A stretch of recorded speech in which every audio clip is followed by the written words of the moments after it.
14 hours na brown out pero naitawid ko itong cake na ito na super duper lucky. Malaki siya in a way na hindi talaga siya kasya sa aming ref. Kaya ang ginawa ko, hinati ko na lang siya. O, tingnan nyo. Tingnan nyo kung paano ko pinagkasya. Chinap-chop ko.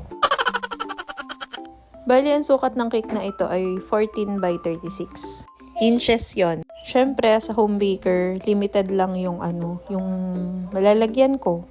Kasi naman, pag nandito ka talaga sa probinsya, yung provider ng kuryente talaga, problema. Bay, madalas dito ang brownout.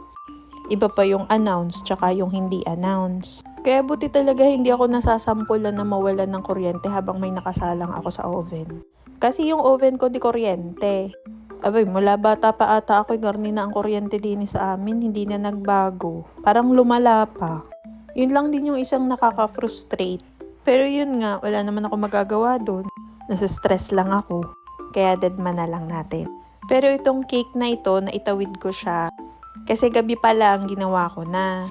Ang kaso mo nga, hindi talaga siya kasya sa ref. Kaya sabi ko, doon sa nagpapagawa na suking-suki ko din naman. Sabi ko, baka pwedeng hatiin ko. Kasi, ang tagal nga ng brownout dito mula alas 6 ng umaga tapos 3 PM pa kailangan tong cake. Buti pumayag sila na ipa-deliver ko din ng mas maaga yung cake kasi sabi ko nga, walang kuryente dito. So, hindi ko alam kung gaano ang itatagal nito sa ref. Nagtutunaw na yung yelo. Then yun, pinadeliver ko siya ng 10 AM dun sa venue. At safe naman siya nakarating kahit malayo kasi sa Los Baños pa. Tapos sabi ko, pakistore na lang siya sa air-conditioned room. Gawa ng yun dapat ang balak ko. Kung may kuryente, sa air-conditioned room ko siya ilalagay. Pero yun nga, proceed na lang tayo sa plan B kasi nga, brown out. And that's it.